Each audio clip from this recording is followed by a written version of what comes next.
बाबा के दिल में कौन सी शुभ आश सदा रहती है? किस बात में बाप समान बनना चाहते हैं? किस में बाप समान बनना चाहते हैं? उत्तर है, बाबा के दिल में सदा बच्चों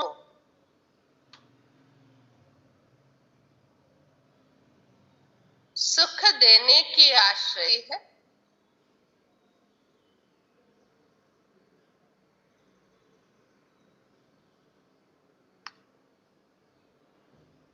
बेहद के बाबा को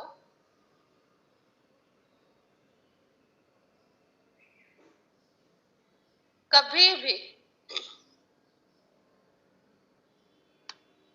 विकल्प व बुरा कर्म करने का संकल्प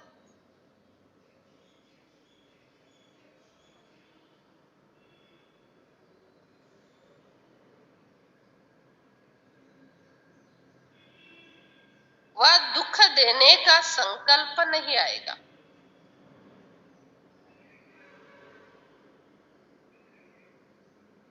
क्योंकि वो सुखदाता है।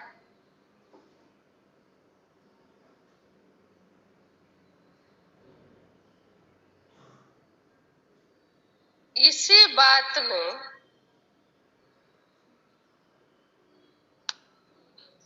बाप अपने बच्चों को आप समान बनाना चाहते।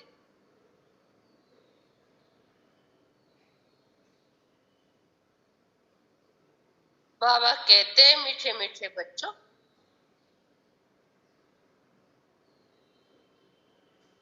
जांच करो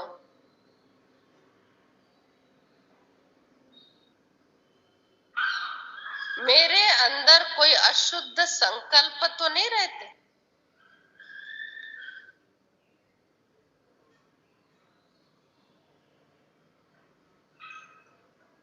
सदा शुद्ध संकल्प रहते हैं।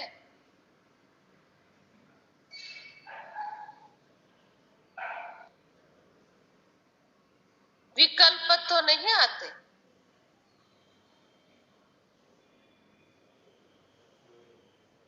गीत है, खड़ा देख प्राणी जरा दर्पम शंति। भगवान वाच, यह किसने कहा मुखड़ा देख ले प्राणी? प्राणी कहा जाता है जीवात्मा को। जीवात्मा बच्चे बने हैं, जानते हैं आत्मा है और हमारी आत्मा इस समय परमात्मा से मिलती। जीव जो शरीर है उनका बाप भी अप्रजा पिता ब्रह्मा है। हम बाबा की संतान हैं। बाबा बैठ जीव आत्माओं को समझाते हैं, हे बच्चे, अपने दिल दर्पण में देखो कितने परसेंट में हम पुण्य आत्मा बन रहे या बने। कितना पुण्य करते हैं मनुष्य इन बातों को नहीं समझते। तुम बच्चों को दान करना है अविनाशी ज्ञान रत्नों। तुम्हारे बुद्धि में आया है बाबा हमारा भेद का टीचर है, वो है और सब कुछ है, जो बेहद की बातें आकर सुना। तुम बच्चों का देह अभी है, ये अभी बनाने वाली मुरली सुनते सुनते, ये अभी बनाने वाली मुरली रोते है, तो उसके विरुद्ध में जो कुछ भी चल रहा है में, जो हमें नहीं चाहिए और जिससे हमको तकलीफ होती है, वो सारी बातें खत्म हो जाती है। बेहद के बाप को आदत पर याद किया, भक्ति मार्ग में तुमने याद करना शुरू किया। भक्त भगवान को याद करते हैं, समझते हैं भगवान एक है, वो निराकार है। निराकार पिता सभी आत्माओं का होता है। साकार पिता सबका अलग अलग होता है। निराकार आत्माओं का निराकार पिता सभी का एक है। साकार के लिए अलग बात हो जाती है। जो जन्म देंगे वो उनकी तरह ठहरेंगे। तुम बच्चे जानते हो बाबा परमधाम निवासी है, सच बनने वाला, सच सुनाने वाला परमात्मा है। पुण्य आत्माएं सचखंड में रहने वाली है। तुम जानते हो जितना बाबा के साथ हम रहेंगे उतनी हमको दुआएं मिलेगी और उतना ही उच्च पद प्राप्त होगा। और सच्चे चलने से, सच्चे होकर रहने से पूरा विश्वास भी बैठ जाता। गलती हुई ये एक बात है, गलत बात है, गलती हुई गलत बात, ठीक है, लेकिन गलती को छिपाना ये हमारा प्लान होता है। गलती होना ये प्लान नहीं है। हो गई चलो ठीक, इसीलिए उसमें ना माफी हो सकती है, लेकिन गलती को छिपा ये प्लान है के कारण इसीलिए बाबा कहते हैं बच्चे सच्चे बाबा के साथ बिल्कुल सच्चे और भोले भाले बनकर रहो। किसके सामने होशियारी से चलना है, किसके सामने भोला बनकर चलना है, हमको संपूर्ण ज्ञान होना चाहिए।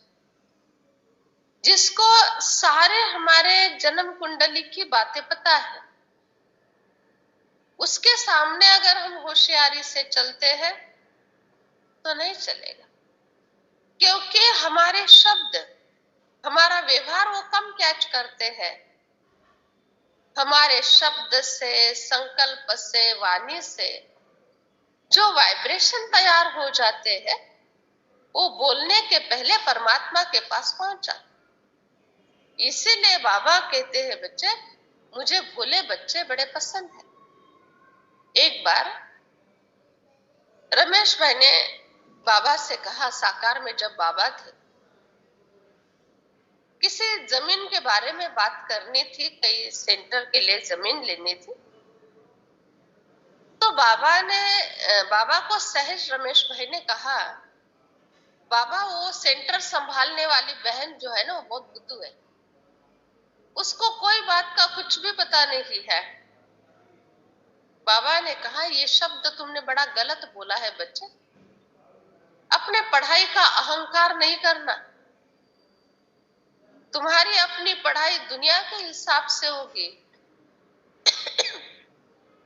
दुनिया के हिसाब से तुमको नॉलेज होगा। मेरी ये सारी बच्चियां जो है ना, जो निमित्त बनी है इतने बड़े कार्य के लिए, ये बुद्धू नहीं है, ये भोली है। भोली और बुद्धू में अंतर होता है। भोली अर्थात तुम पर सारा विश्वास डाल दिया, ये भोलापन, और बुद्धू अर्थात स्थापना के कार्य में समर्पित ही नहीं हो सकती, वो बुद्धूपन। देखो बाबा ने कितना अच्छा जवाब दिया।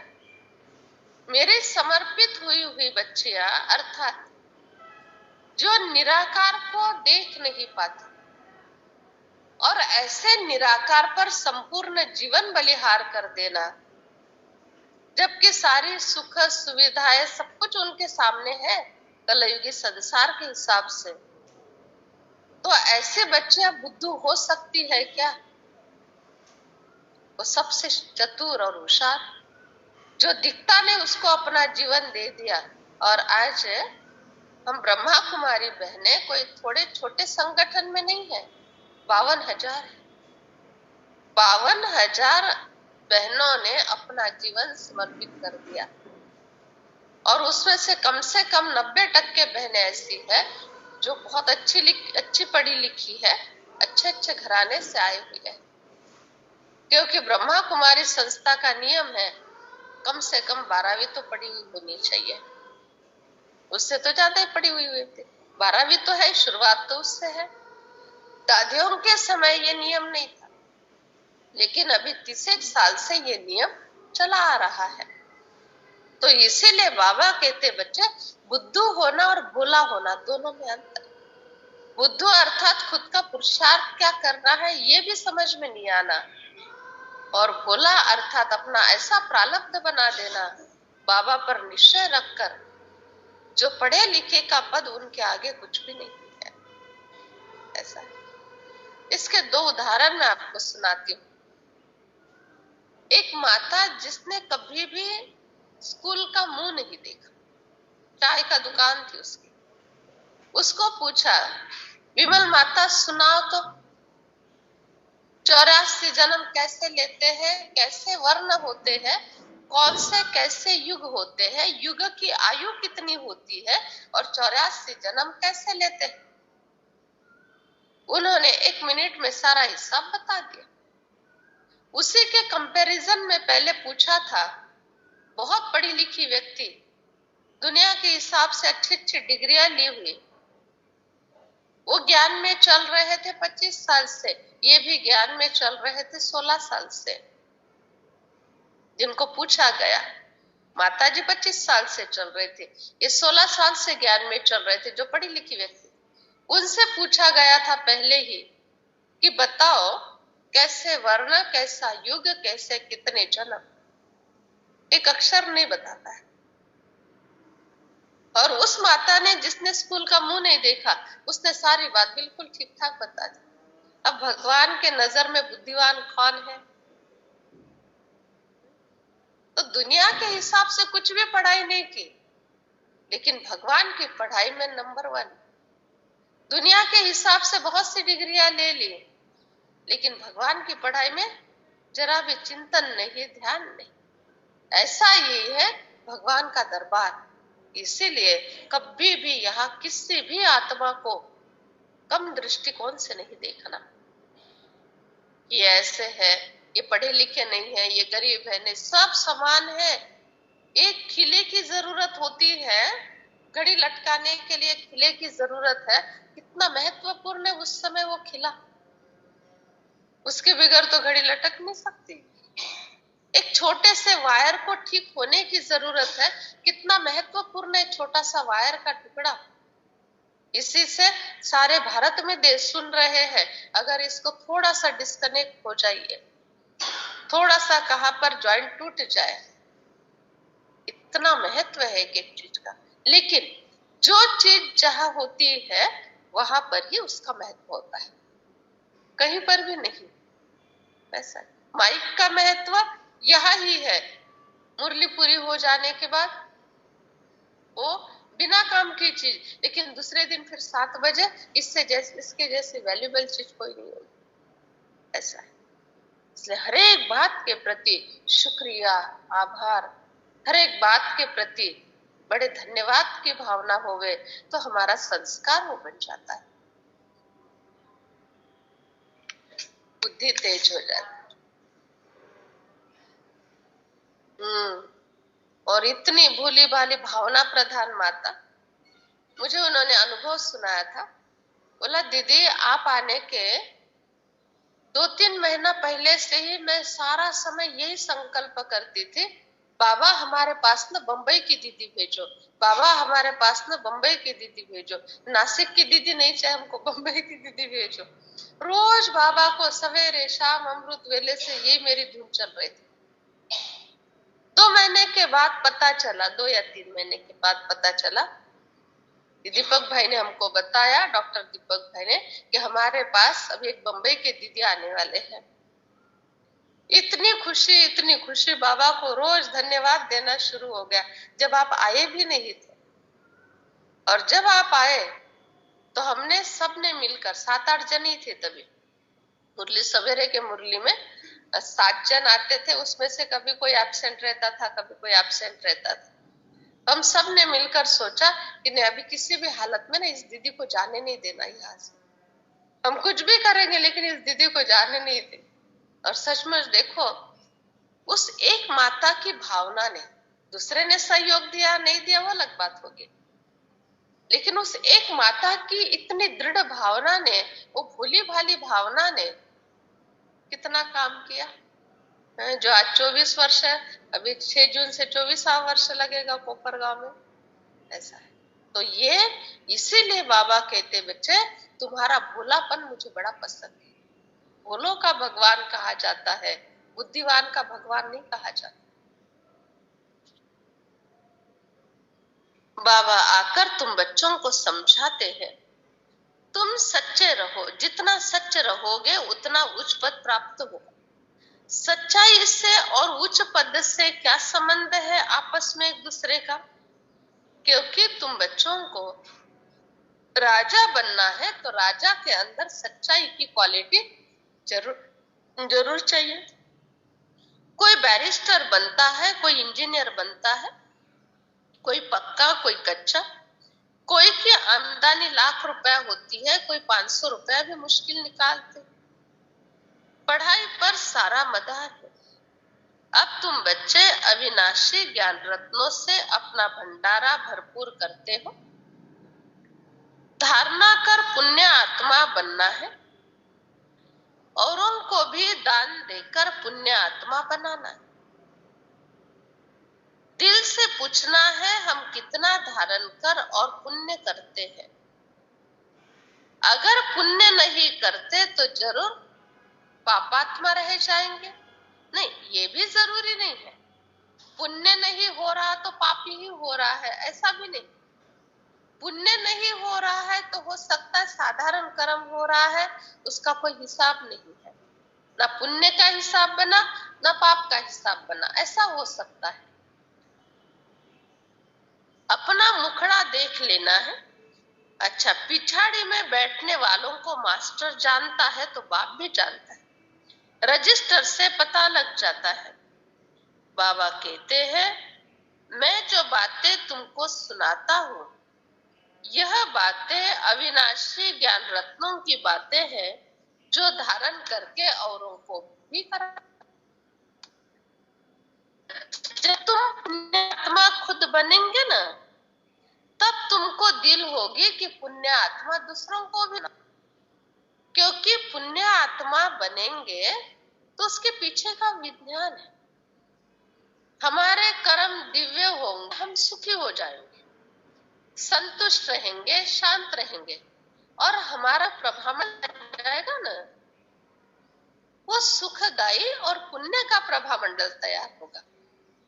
अभी ऐसे वातावरण में, इतने संतुष्ट मन में, इतने सुखी अनुभव में मनुष्य आत्मा जी रही है और उसको मिले हैं 24 घंटे, तो क्या करेगा? जिस वातावरण में वो जी रही है ना, दूसरों को भी वो वातावरण में लाने का प्रयास करेगी जरूर। क्यों?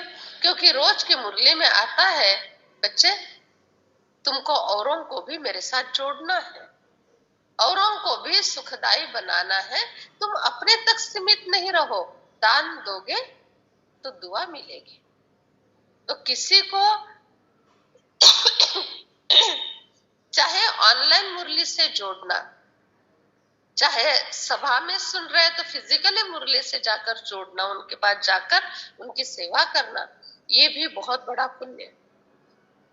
कल हम नागड़ा में गए थे तो वहां एक बंडू भाई करके आए, उन्होंने इतना अच्छा अनुभव सुनाया कि मेरी पत्नी है तो कह रहे कि इतना अच्छा गुह्य गहन बातें हमको समझ में आने लगी। इतने वर्षों से जुड़े हुए हैं बाबा से, करीब करीब 16-17 साल से तो उनके माता पिता जुड़े हुए हैं, तो साथ साथ ये भी जुड़े तो रहते हैं ना, परिवार वाले मेन आते हैं तो उनके पीछे तो छोटे जुड़े रहते हैं। लेकिन जब से ऑनलाइन मुरली चालू हो गई है घर में, तब से हमने ज्ञान की गुह्यता को इतना गहनता से समझना शुरू किया और बहुत अच्छी तरह से सब बातें समझ में आने लगी। इतने समय से कोई बात समझ में नहीं आती थी ठीक से, लेकिन अभी शायद 15 दिन या 1 मास से सुन रहे होंगे, तो हमको बड़ा इंटरेस्ट आने लगा, बड़ी गहनता समझने लगी। तो क्यों क्यों क्यों ऐसे होने लगा? क्योंकि इतना भावना से सुनाया जा रहा है। ऐसे नहीं कि पहले भी भावना से सुनाया नहीं जा रहा था, लेकिन आज घर में वो वातावरण बन रहा है। जो मुरली के महावाक्य मोबाइल के द्वारा घर में सुनाए जा रहे हैं, सुने जा रहे हैं, उसके कारण एक वलय निर्माण होता जा रहा है। उसके कारण एक भावनाएं निर्माण हो जाती है और पूरा परिवार का परिवार बैठकर सुनता है।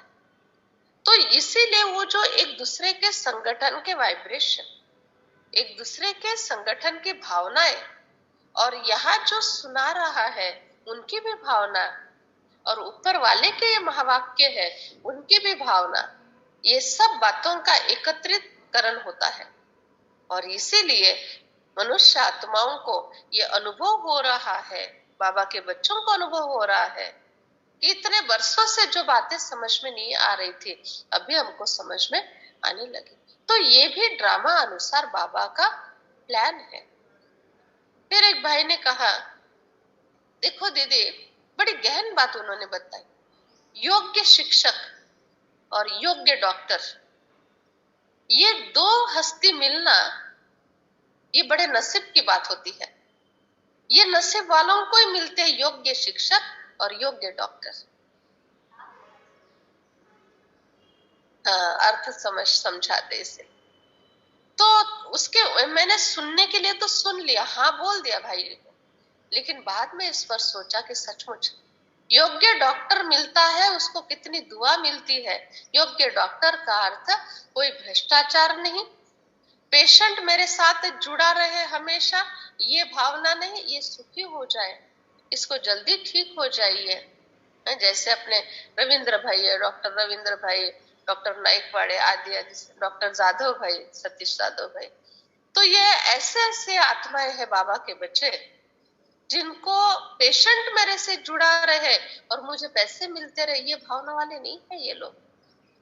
ये संपूर्ण समर्पित और बलिहार बुद्धि बाबा के आज्ञा पर चलने वाले, कोई कमी नहीं पड़ रही है इनके जीवन में, लेकिन दुनिया वालों के जैसा चल भी नहीं रहा है। अपना इनका अलग विचार है, अलग इनकी धारणा है। तो ऐसे डॉक्टर्स मिलना ये भी नसीब की बात होती है। और दूसरी बात, अच्छा योग्य शिक्षक मिलना, क्योंकि जहां कई बार चाक फंस जाता है, वो शिक्षक बराबर धक्का लगा के उसको पार करा के मंजिल पर पहुंचा देता है। तो योग्य शिक्षक हमारा बाबा है। बाबा कहते हैं, बच्चे मैं तुम बच्चों को अविनाशी ज्ञान रत्नों का धन देता हूँ। धन तो मनुष्य के पास बहुत है, अखबार में डालते हैं इस समय फलाना फलाना बहुत साहूकार है, नंबरवार तो होते हैं। यह विनाशी धन की बात नहीं है, यह है अविनाशी ज्ञान रत्नों की कमाई करना। इसमें पूछने की बात नहीं है। दान पूछ पूछ कर किया जाता है क्या? कहते हैं तुरंत दान महापुण्य। कभी भी कोई दान करने का संकल्प आया ना, तो उसी समय कर, क्योंकि शाम तक उसमें माया आ जाती है, कल तक विचार ठंडा हो जाता है और दूसरे दिन शाम तक वो दान का नाम कट हो जाता है। ऐसा अपने पास एक डॉक्टर आते थे, उन्होंने एक अनुभव सुनाया था कि दीदी जब भी सर्जरी होती है तो मैंने एक संकल्प लिया है, सर्जरी होने के बाद जो मेरी फीस होती है उसमें से इतना हिस्सा बाबा की सेवा के लिए। लेकिन सर्जरी होते से ही मैं वो हिस्सा बाबा के सेवा का तुरंत भेज देते थे, या फिर शाम के मुरली में आते थे ज्यादातर वो, तो शाम को लेकर आते थे। क्योंकि मुझे एक दो बार का ऐसा अनुभव आया था, जो हिस्सा बाबा का निकाल के रखा ना, कल करेंगे परसों करेंगे ऐसे करते, वो हिस्सा बाबा का मेरे ही खर्चे में लग गया, वो हुआ नहीं मेरे से सफल। और उसके बाद मैंने देखा सर्जरी में विघ्न आते थे, सर्जरी हमेशा ही नहीं, लेकिन मैं भी थोड़ा सा टेंशन में आ जाती थी हलचल में रहती थी और सर्जरी भी थोड़ी ठीक नहीं हो पाती थी, कोई ना कोई प्रकार की समस्या उसमें आ जाती थी। ऐसा बाद में मैंने सोचा ऐसा क्यों हो रहा है।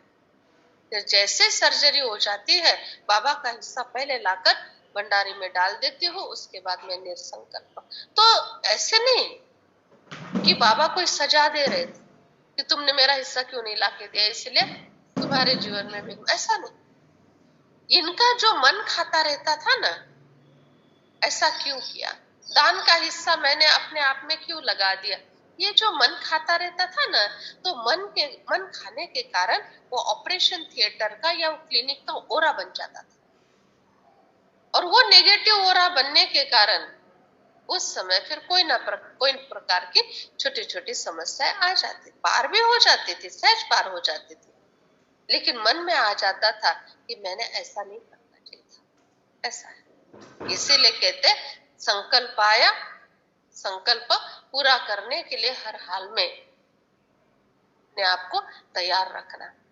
ऐसे नहीं दान का संकल्प आया, बाद में कह दिया कि नहीं अभी मेरा संकल्प बदल गया। संकल्प बदल गया, आपके काम में वो चीज आ जाएगी, आपके काम में धन आ जाएगा, लेकिन वो धन व वो चीज दान के संकल्प के बाद रिटर्न करके अपने प्रति लगाने का होने के कारण उसमें वो शक्ति और तृप्ति नहीं रहती है, वो फलीभूत नहीं होता है।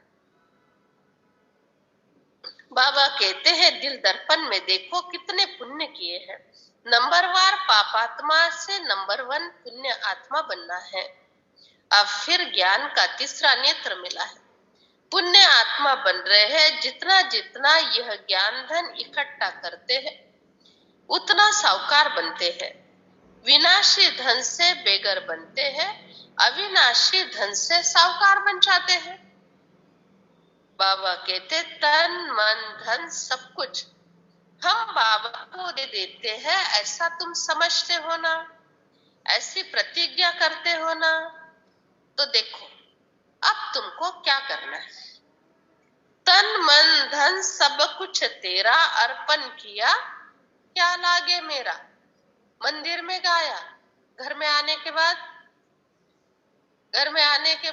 मेरा तो मेरा है ही, तेरा भी मेरा, मेरे को हाथ नहीं लगाना, लेकिन तेरा मेरा हो जाए इसके लिए मैं प्लान कर रहा हूं। ऐसा तो तन मन धन सब तेरा, अर्थ तन यथाशक्ति, जैसे आरोग्य है, उम्र है, उसके अनुसार अगर सेवा केंद्र पर या बाबा के कहीं पर भी थोड़ी सेवा है तो तन से सेवा करना, लेकिन बड़े भावना से। जैसे आप लोग रोज यहाँ पर 5 या 10 मिनट सेवा करते हो, कोई 20 मिनट करता है, कोई पूरी करके जाता है, लेकिन जब भी करते हो ना, इतनी भावना से, इतना तल्लीन होकर, गए नहीं मुझे जाना है, जल्दी जाना है, जल्दी जाना नहीं, थोड़ी करो, 10 मिनट नहीं रुक सकते हो ना, कोई बात नहीं, 5 मिनट करो, लेकिन एक एक संकल्प करते करते मैं आरोग्यवान हूँ, मैं आरोग्यवान हूँ, मैं सच्चा भगवान के कार्य में, स्थापना के कार्य में मददगार हूँ। ऐसे बड़े भावना से झाड़ू लगाना, सफाई की सेवा करना। धन से सेवा, जो भी धन कमाते हैं उसका कुछ परसेंटेज या कुछ संकल्प ऐसा रखे जो बाबा का पहला हिस्सा निकाल के रखे, सेवा का हिस्सा निकाल के रखे, उसके बाद अपने परिवार के लिए। तो अनुभव होगा कभी भी परिवार में एक्स्ट्रा खर्च नहीं होगा और कभी भी कमी नहीं पड़ेगी, बरकत रहेगी। तीसरी है जन की सेवा, मन की सेवा है, तन मन धन, मन की सेवा।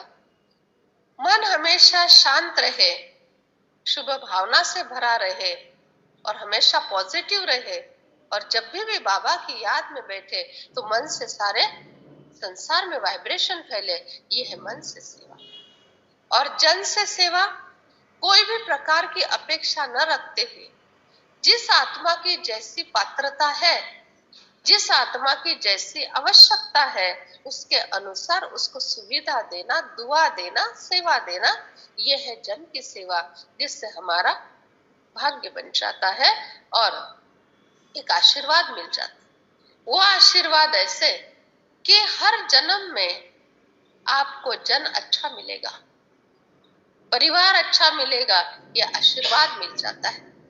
तो तन, मन, धन और जन, ये 4 प्रकार से सेवा करनी है। और हमेशा रोज ही ऐसी सेवा होगी ऐसा नहीं, जब भी करते हो, जब भी मौका मिले, बड़ी ऊंची भावना से बाबा की याद में रहकर बाबा ने इस सेवा के लिए क्या डायरेक्शन दिए हैं, ये समझकर सेवा भाव से करना। तन मन धन से तुम बच्चों को सेवा करना है। मन भटकता है, उसको शांत करो। तन रोगी है, बाबा की याद में रहो। मन सबसे जास्ती हैरान करने वाला है, योग नहीं तो मन शैतान बन जाता। पक्की तालियां।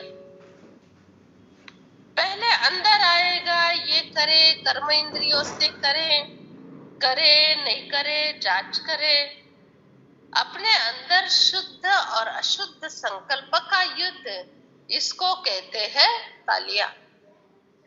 शुद्ध संकल्प को, विकल्प को तुम बच्चों को अभी अच्छी तरह से समझ लेना है। तुम्हारे पास विकल्प आएंगे, किसी को दुख देने का व विकर्म करने का, लेकिन तुम 1% भी किसी को दुख नहीं दे सकते, ना ही कोई विकर्म कर सकते। विकल्प चलेंगे, लेकिन विकर्म नहीं कर सकते हैं, क्योंकि विकल्प चलना ये 63 जन्मों के जो संस्कार है ना, उसके ऊपर इतना जल्दी विजय प्राप्त नहीं कर सकते। लेकिन जब कर्म में आएगा ना, तभी वो फलीभूत होता है। जैसे बीज बो लिया धरती के अंदर, बीज बो लिया, लेकिन पानी नहीं डाला, खाद नहीं डाला, उसकी देखभाल नहीं की और ऊपर से मिट्टी नहीं डाली, तो बीज फलीभूत नहीं होगा, जल जाएगा। लेकिन बीज बोने के बाद उसकी संभाल रखी, खाद पानी और दिया, ध्यान दिया, तो बीज फलीभूत होगा ना। तो वैसे ही संकल्प आना, विकल्प आना, ये बीज है, लेकिन उसके लिए कर्म का प्लान बनाना, वाणी का प्लान बनाना, मैं ऐसे ही बोलूंगी, ऐसे कर्म करूंगी, अभी ऐसा ही चलूंगी, ये है खत पानी देना, तो उसको फल जरूर आएगा। किसी के लिए बुरा संकल्प मन में आया चले गया, तुरंत माफी मांग लो अपने आप से और उस आत्मा से। तुरंत दूसरा संकल्प, नहीं, मेरे मन में ऐसा संकल्प नहीं आना चाहिए, किसी माफ कर देना।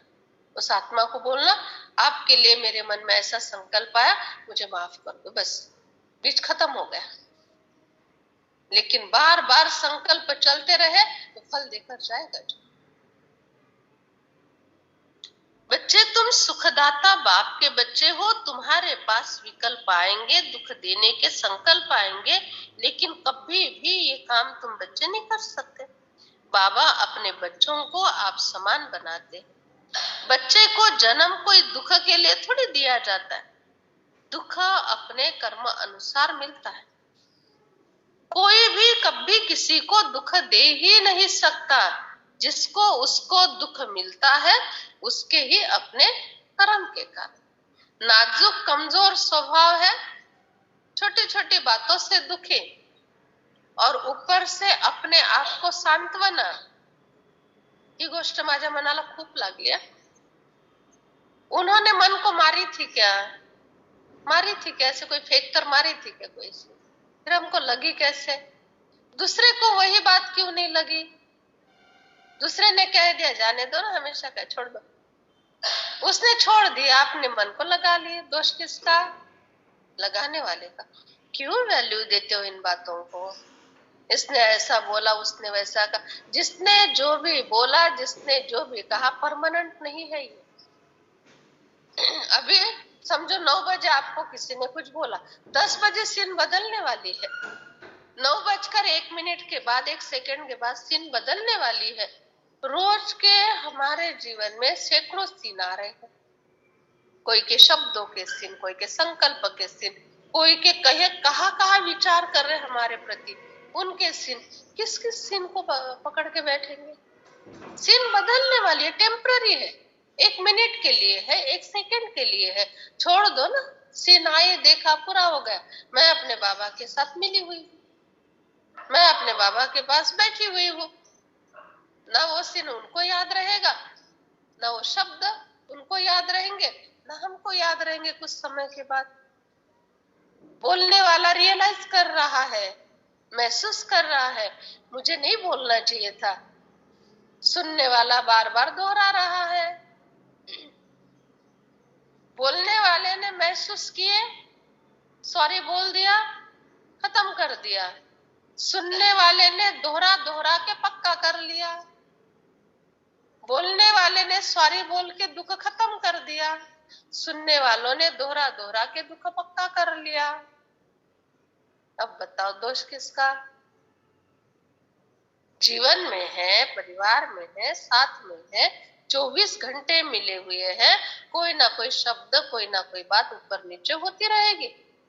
तो इसी भावना से पकड़ो इस बात को, ऊपर नीचे बातें होती रहेगी। 24 घंटे में कितना समय होता है, और इतने समय साथ में रहते हैं तो क्या एक जैसी सीन रहेगी? हमेशा बेटा बाड़ा बाबा की सीन रहेगी? कभी थप्पड़ लगाने की भी सीन आएगी, कभी प्यार की आएगी, कभी मार की आएगी। तो ठीक है ना, जो भी सीन आए, अधिकार के रिश्तों में है, अधिकार के रिश्ते हैं। लेकिन कोई भी बात है ना, देखो एक बात पक्की करो, कोई भी बात है ना, समय होते हुए उसको ठीक करो। कोई भी बात को समय होते हुए ठीक करो। कोई से अनबन हुई, कोई से कोई बात हो गई, 1-2 दिन के अंदर, वैसे देखा जाए 1-2 दिन भी नहीं, तुरंत ठीक कर दो, सॉरी बोलकर, माफी मांगकर, या क्लियर करके तुरंत ठीक करो। क्योंकि झाड़ जब तक हरा है, थोड़ी सी उसके अंदर जान है, तब तक उसको भले ऊपर से सूख गया, लेकिन झाड़ को पानी डाल दो, फिर से फ्रेश हो जाएगा। लेकिन उसकी मूड़ी ही जल गई तो, मूड़ जल गया उसका, कितने भी पानी डालो, रोज डालो, वो फिर से हरा भरा नहीं होगा। वैसे रिश्तों का भी वैसे ही है। रिश्तों की बड़ी कदर करना सीखो। ये रिश्तों के बिगर हम लोग ना सुरक्षित नहीं हो सकते। रिश्तों के बिगर कोई सेवा नहीं करेगा।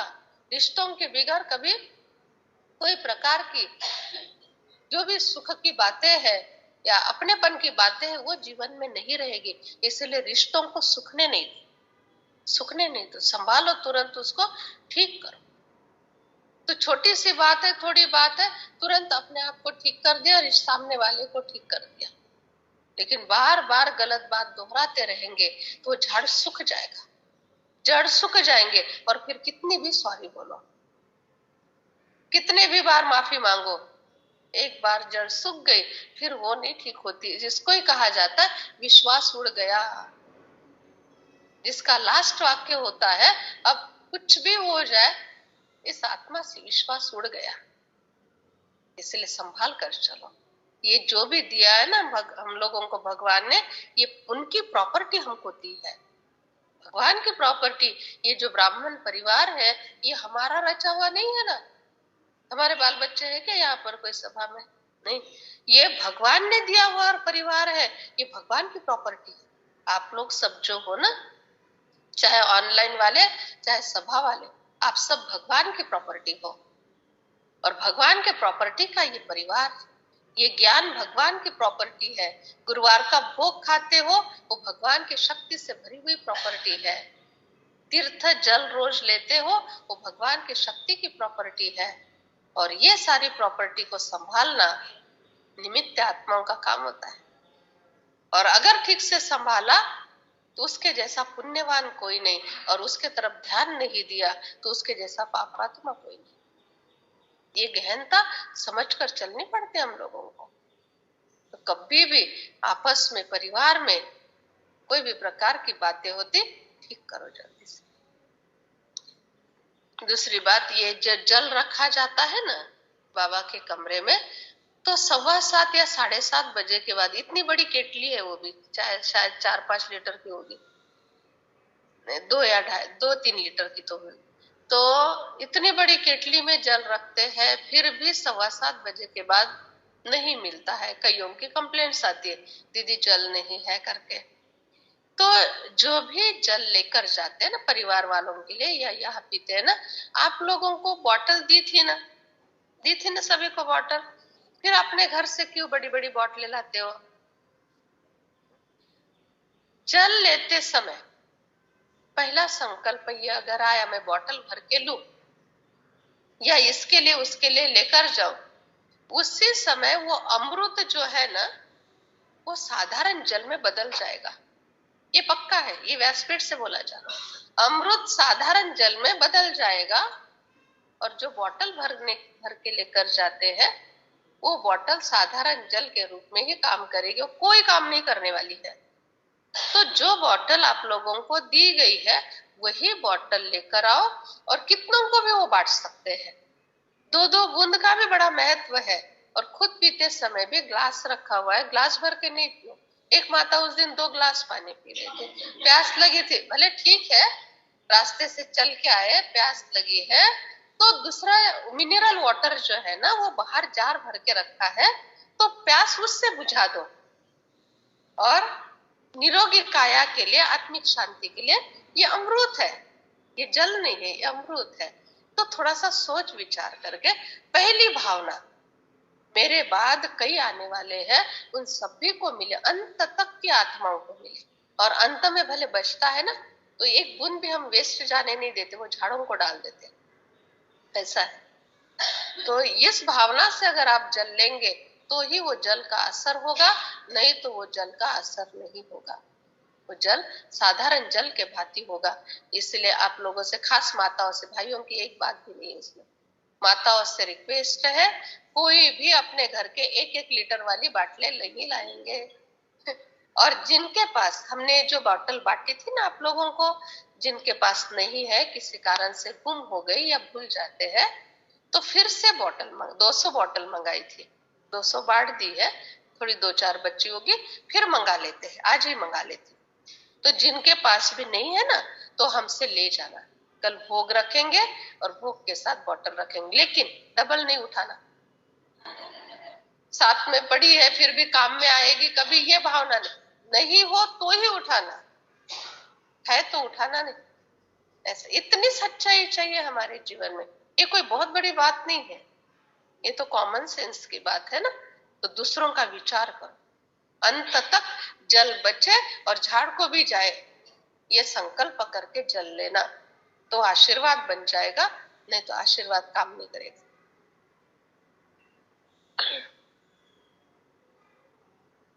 तुम्हारे शुद्ध संकल्प विकल्प बन जाते हैं तो फिर तुम ही दुखी हो जाते हो। बच्चों को जन्म कोई दुख के लिए परमात्मा थोड़ी देते हैं, दुख हरेक को अपने कर्मों से मिलता है। माँ बाप की आश रहती है बच्चों को सुखी बनाकर मैं चला जाऊं, बच्चे बहुत सुखी रहे, बाबा की भी आश है मैं बच्चों को सुखी बना दूं। हम तुमको इतना गुलगुल बनाते हैं। अच्छा, बच्चे स्वर्ग में तुम्हारी शादियां होगी, सबकी शादी हो जाएगी स्वर्ग में, इसीलिए यहाँ पर सिद्धू शादी नहीं करना, जिस झंझट में नहीं जाना। अक्षय भाई, स्वर्ग में शादियां होने वाली और वो भी देवी से शादी होगी। अच्छा, इस समय माया के संस्कारों में मनुष्य कड़े ते कड़े अजामिल जैसे बन गए। इस समय शादी बड़ी झंझट है, बर्बादी है। हाँ, जिन्होंने की है, जिनका परिवार है, बाल बच्चे हैं, उनके लिए बाबा का डायरेक्शन है, अच्छी तरह से संभालो, बहुत अच्छा निभाओ, बहुत अच्छे एक दूसरे के सहयोगी साथी बनकर रहो। लेकिन जो इन झंझट में जाने के पहले ज्ञान में आए, उनके लिए डायरेक्शन है, ये बर्बादी के मार्ग पर मत जाओ। मैं चाहता हूं तुमको इतना सुखी बनाओ, इतना सुखी बनाओ कि एकदम झूले में झूल जाओ। झूले में झूलते रहना ये फर्स्ट क्लास चीज है। वो झूले की बात नहीं, चिंतन का अतीन्द्रिय सुख का झूला। बच्चों को माँ बाप पैदा करते हैं, समझते हैं ये सुखी बन जाए, इसीलिए कहते हैं शादी ब्याह हो जाए तो सुखी हो जाए। माँ बाप से बाबा प्रश्न पूछ रहे हैं, तुम सुखी हुए? तुमने शादी की थी, तुम सुखी हुए? तो लास्ट जन्म, लास्ट समय क्यों बच्चों को ऐसे विकारों में ढकेलते हो? देखो 90 साल की दादी, 91 साल की दादी, वो कहती है कौन बोलता है मैं 91 साल की हूं, मैं तो 19 साल की।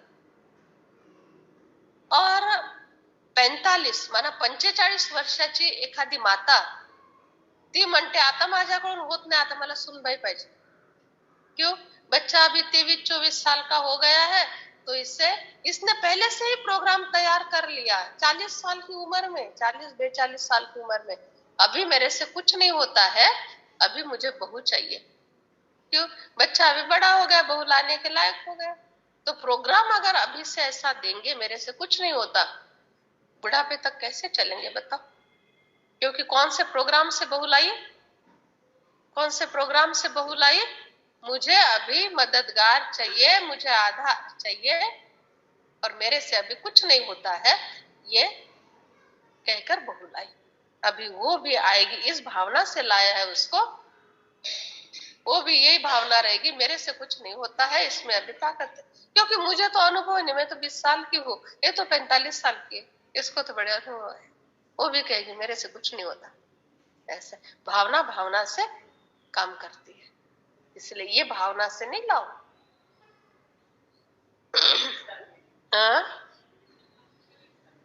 शरीर भी साथ नहीं देगा और वाइब्रेशन भी पहुंच जाएंगे, वो चली जाती फिर 2-4 महीने के बाद। मैं तुम्हारा सब कुछ हूँ, मित्र संबंधी आदि सब कुछ हूँ। तुम बुद्धियोग सबसे तोड़कर सबके आशीर्वाद लो, दुआएं लो, पालना करो, लेकिन सुख की अपेक्षा किसी से भी नहीं करो। एक शब्द मेरे से ठीक से बोले। क्यों? भगवान ने इतने 3.5 पेज के महावाक्य ठीक से बोल रहे, वो नहीं समझ में आ रहा, लेकिन कोई जोर जोर से बोल रहा है, डांट रहा है, उससे अपेक्षा रख रहे हैं कोई एक शब्द तो मेरे से प्यार से बोलो। और भगवान इतना प्यार से सुना रहे, उसका क्या? वो याद नहीं रहता वरदान, स्लोगन। बाबा कितना अच्छी रीति समझाते। तमेव माताश्च पिताश्च कहा जाता है। देह सहित देह के सब संबंधों को भूलना है, अपने को देही समझना है। कहते हैं मेरी ही सुनो, मेरे साथ योग लगाओ। जैसे मैं ज्ञान का सागर हूँ, ऐसे तुम्हारी बुद्धि भी सृष्टि चक्र में, तुम्हारे बुद्धि में भी सृष्टि चक्र फूटता रहे। बच्चे माँ बाप दुख के लिए थोड़ी रचते हैं, सुख के लिए रचते हैं, लेकिन फिर दुखदायी बन जाते हैं, तो ये भी माँ बाप के कर्म का हिसाब है। आज तो यही थी कि बच्चा हो जाए तो कुल दीपक होगा, कुल दीपक होगा तो कुछ दीपक लगाएगा, लेकिन बाद में दीपक लगाने के बजाय वो चला गया अलग गलियों में, फिर उसको ढूंढते रहती माँ दीपक लेकर, कहाँ गया, कहाँ पड़ा है, शराब पी के। होता है ना ऐसे, शराब पी के बच्चे कहाँ गिरे रहते, माँ ढूंढने के लिए जाती, उठा भी नहीं सकती है, पकड़ पकड़ कर डंडा मार मार के घर में लेकर आती। ऐसी कंडीशन कई घरों की है। जन्म देने के पहले कितना आनंद था कि दीपक आएगा, कुल दीपक आएगा, ऐसा है। अपने पास भी एक दीपक भाई आता है, दीपक गायकवाड़ है ना, दीपक भाई सुन रहे हो ना, इतनी सेवा करता, कभी भी बोलो भीम के जैसा है। कोई भी हार्ड वर्क की बड़े से बड़ी सेवा होगी, पहले दीपक याद आएगा, दीपक से ये सेवा करा के लेनी, बुद्धि की नहीं करेगा इतना, लेकिन हार्ड वर्क की सेवा उसके जैसा कोई नहीं कर पाएगा, ऐसा है। तो ऐसे ऐसे कुल दीपक बाबा के बच्चे जो बाबा के कार्य में मददगार बने।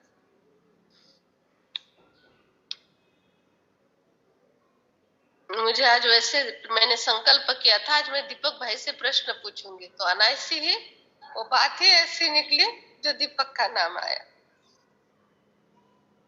बाबा कहते हैं अमावस्या पूर्णिमा ये सब होती रहती है, ये आत्मा की निशानी है। अमावस्या अर्थात कला काया खत्म होने पर है, और पूर्णिमा अर्थात सतयुग की बात है। 16 कला संपन्न, सर्व गुणों में संपन्न तुम बन जाते हो। अभी कलाहीन काले बन गए हैं। बाबा कहते हैं 16 कला सूर्यवंशी कलाएं थी, फिर धीरे धीरे कम होती गई। ऐसे धारण करते हो जैसे सतयुग में 16 कला संपूर्ण बनती। जैसे राजा रानी 16 कला संपूर्ण है, वैसे लकी स्टार राजा रानी प्रजा सब है। बाबा कहते हैं इन सबको भूलकर अशरीरी बन जाओ। अपने को देही अर्थात मित्र संबंधी आदि को भूलो अर्थात देही समझो। अब तुम बलि चढ़ते हो, हम तुमको अविनाशी ज्ञान रत्न देते हैं। एक एक रत्न की वैल्यू कोई नहीं कर सकता। बच्चे तुम जो बातें सुनते हो ये साधारण बात नहीं है, ये हर पल तुमको काम में आने वाली विद्या है। ये विद्या ऐसे समय पर काम में आती है जब कोई साथी सहारा महसूस नहीं होता है, जब अकेले होते हैं और मदद की आवश्यकता होती है, तब ये मुरली रूपी विद्या काम में आती है। राजयोग की विद्या है। चाहे ऑनलाइन पर सुन रहे हैं, चाहे सभा में सुन रहे हैं, लेकिन हम विद्या ग्रहण कर रहे हैं। 7 से 8:15 बजे तक का टाइम विद्या ग्रहण करने का टाइम। परशुराम ने कर्णों को विद्या दी, लेकिन जब पता चला कि ये क्षत्रिय है ब्राह्मण नहीं, इसने तो छिपकर विद्या ली, तो श्राप भी दे दिया, जब मेरे विद्या की बहुत बहुत आवश्यकता पड़ेगी तब तुम सारी बातें भूल जाओगे, ये विद्या तुमको मदद नहीं करेगी। और कर्ण का चाक फंस गया था, तो चाक निकालने के लिए उसको विद्या की जरूरत पड़ी, लेकिन नहीं निकल पाया, और उसी समय अर्जुन ने बाण मार दिया, कर्ण का वध हो गया। तो वैसे बाबा कहते बच्चे, ये विद्या अर्थात जब जब तुम्हारा चाक फंस जाता है, जब जब मदद की आवश्यकता है, परिस्थिति आ गई है, तो ऐसे समय पर बाबा के मुरली के विद्या वाले पॉइंट ये तुमको याद आते से ही उस विघ्न से, परिस्थिति और संकट से तुम पार हो जाते हो। ये ऐसी विद्या है, लेकिन तुम ध्यान से लेते नहीं, उतना प्यूरिटी से नहीं लेते हो, उतना भावना से इस विद्या को ग्रहण नहीं करते हो, तो ये विद्या जब चाक फंस जाता है तो कोई काम में नहीं आती। ऐसा है, चाक फंसने का अर्थ है समस्या आना, तभी विद्या काम में आना। तो एक एक पॉइंट बड़े भावना से ये विद्या का ग्रहण करो, नोट करो। गुरुकुल में हम लोग बैठे हैं, जहां जहां ऑनलाइन वाले सुन रहे हैं वो उनका गुरुकुल है। देही अभिमानी बनना है, माया एकदम खड्डे में डाल देती है अगर देह अभिमान में रहे तो। बाबा कहते अच्छी तरह से पढ़ो तो तुम्हारा नाम वाला हो जाएगा, इजाफा भी बहुत मिलेगा। बाबा को याद करना भूल जाता है तो 2 कदम पीछे हट जाते हो। फिर अभिमान है तो यात्रा में खड़े हो जाते हैं, एक तरफ फायदा दूसरे तरफ नुकसान हो जाता है। देही अभिमानी बनते हैं तो खाता भरता है। रेस्पॉन्सिबल बच्चे अपने खाते का विचार रखते हैं, देवाला कभी नहीं निकलने देते। रेस्पॉन्सिबल माना निमित्त आत्माएं जो है अपने खाते का विचार करती। तन मन धन सब तेरा कहते हैं, फिर मेरे मेरे में क्यों फंसते हो। बाबा कहते बच्चे ऐसा ज्ञान सुनाओ जो कोई आत्मा पापात्मा से पुण्य आत्मा बन जाए। ऐसा ज्ञान सुनाओ तुम, इतना अभ्यास करके, इतना धारणा स्वरूप होकर, इतना तल्लीन होकर सुनाओ, भावना से सुनाओ, तो ये विद्या दूसरे को पापात्मा से पुण्य आत्मा भी बना सकती। बलिहार जाकर सुनाओ, भगवान पर भी बलिहार और आत्माओं के पीछे भावना में बलिहार। गृहस्थ व्यवहार में रहते फिर मुझे याद करो। योग बल से पापों को भस्म करो, कईयों को माया छोड़ती नहीं है, बहुत पश्चाताप करते, त्राही त्राही करते। अच्छे अच्छे बच्चे सबके दिल पर चढ़े रहते हैं। इसमें उम्र की बात नहीं होती है, अच्छाई में उम्र की बात थोड़ी होती है। कोई बूढ़े हो जाते तब भी स्वभाव संस्कार कितने डेंजर होते हैं। कोई अनुभव नहीं, कोई बात का अनुभव नहीं, कोई बात सीखे नहीं, आलस अलबेलापन छूटा नहीं। और कोई छोटे छोटे बच्चे भी बड़े अलर्ट एक्यूरेट होते हैं। तो ये उम्र की बात नहीं होती है, ये बात है आत्मा की। बाबा जो कहते हैं ना आत्मिक रूप में देखो, ये वो बात है। छोटा सा 10 साल का बच्चा भी बड़े बड़े काम करके दिखाता है, और कोई 60 साल का भी कुछ नहीं कर पाता है, व्यसन विकार के सिवाय और कोई जिंदगी नहीं होती है। तो यह उम्र की बात हो गई क्या? उम्र की बात होती तो गुलजार दादी तो 9 साल के थे तभी बाबा के यज्ञ में समर्पित हुए, और बाकी दादियां तो बड़ी थी। प्रकाशमणि दादी 16 साल के थे जब यज्ञ में आए, तो उनके शरीर में क्यों नहीं? जानकी दादी 21 साल के थे, उनके शरीर में बाबा क्यों नहीं आए? क्यों प्रकाशमणि दादी छोटे हुए थे, हेड बनाया, दूसरी दादियां उनसे उम्र में बड़ी थी? क्यों मम्मा को बड़ी बड़ी बूढ़ी बूढ़ी माताएं भी मम्मा कहने लगी? बच्ची नहीं कहते थे, माँ कहते थे। क्यों? कभी सोचा? 16 साल के बच्चे को 40-50 साल वाली बूढ़ी माताएं माँ कहने लगी, कुछ तो कारण होगा ना। ये है आत्मा का रिजल्ट, ये आत्मा की बात है। वो 16 साल की बच्ची नहीं है, उसके अंदर मातेश्वरी जगदम्बा की आत्मा है। और वो 50 साल की बूढ़ी माता नहीं है, उसने सिर्फ 4 बच्चों के पीछे सारी जिंदगी मोह में गुजारी हुई माता है। जमाने कमाने रखने और खाने पीने के पीछे 40 साल की जिंदगी गुजार दी, वो आत्मा है। और ये वो आत्मा है जिसने 16 साल की उम्र में कितना सारा अध्ययन कर लिया। ऐसा है, इसलिए छोटा बड़ा नहीं समझो किसी। ऐसा होता तो शिवानी बहन इतना आगे ही नहीं जाती। टीवी पर सारा दादियों का ही कब्जा रहता, नहीं दादियों के ही लेक्चर होंगे, दादियां ही बोलेगी, उसमें भी मेन दादी ही बोलेगी। अगर वो बोलेंगे तो ही टीवी पर जाएगा, अगर दादी नहीं बोलती तो टीवी पर नहीं जाएगा। आज करोड़ों आत्मा की सेवा नहीं हो पाती। शिवानी बहन उम्र के केवल कितना 29 वर्ष के थे, तब भी उन्होंने स्टेज ले लिया, बाबा ने स्टेज दिला दिया, और आज देश विदेश में सेवाएं हो रही। ये है आत्मा की बात। आज का अभ्यास, आज का अभ्यास बाबा कहते हैं आत्मा रूप में देखो कैसे ये अभ्यास कर। अच्छा, श्रीमत पर चलने से बाबा का नाम रोशन हो जाएगा, श्रीमत पर नहीं चलेंगे तो फारकती देने का समय आ जाएगा। श्रीमत पर चलेंगे तो नाम रोशन होगा, श्रीमत पर नहीं चलेंगे तो फारकती का नाम होगा। अच्छा, मीठे मीठे सिखिलते बच्चों प्रति माता पिता बाप दादा का याद प्यार और गुड मॉर्निंग। रूहानी बाबा की रूहानी बच्चों को नमस्ते। रूहानी बच्चों की रूहानी माता पिता बाप दादा को याद नमस्ते। थैंक यू, बहुत बहुत। पहली पॉइंट, रूप बसंत बन मुख से ज्ञान रतन निकालने हैं।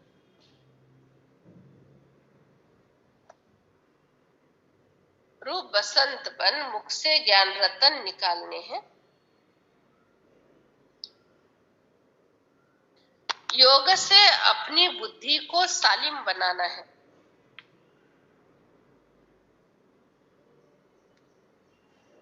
योग से अपने बुद्धि को सालिम बनाना है।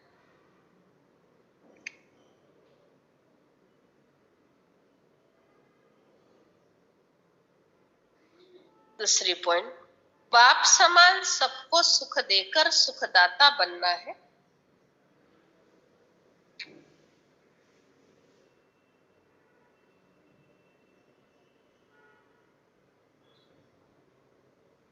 कभी भी दुख देने का बुरा संकल्प व विकल्प नहीं उठाना है। कभी भी दुख देने का बुरा संकल्प व विकल्प नहीं उठाना।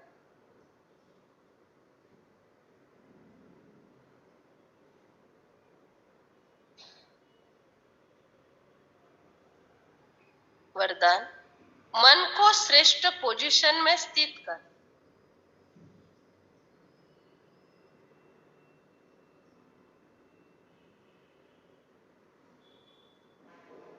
मन को श्रेष्ठ पोजीशन में स्थित कर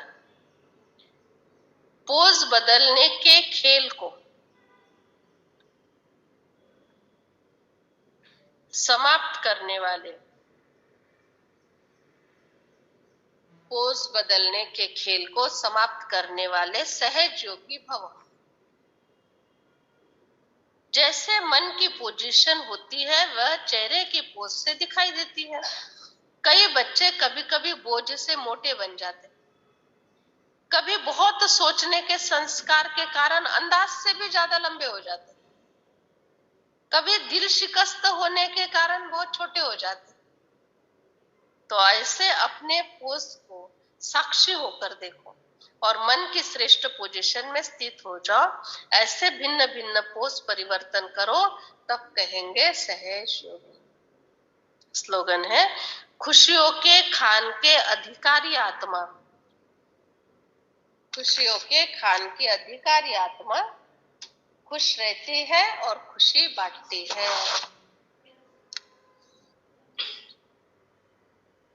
26 नंबर पॉइंट है, अपनी सब जिम्मेवारी का बोझ बाबा को देकर आप डबल लाइट स्थिति में फरिश्तों की दुनिया में रमन करते रहो। फरिश्तों की दुनिया में रहने से बहुत हल्कापन अनुभव होगा, जैसे कि सूक्ष्म वतन को स्थूल वतन में बसा दिया। जब स्थूल और सूक्ष्म में अंतर नहीं रहेगा तो व्यक्त देश जैसे अव्यक्त देश बन जाएगा, फिर संपूर्णता समीप आ जाएगी। अर्थात अव्यक्त वतन में या परमधाम में जैसी स्थिति रहती है वैसे स्थिति अनुभव होगी। अच्छा।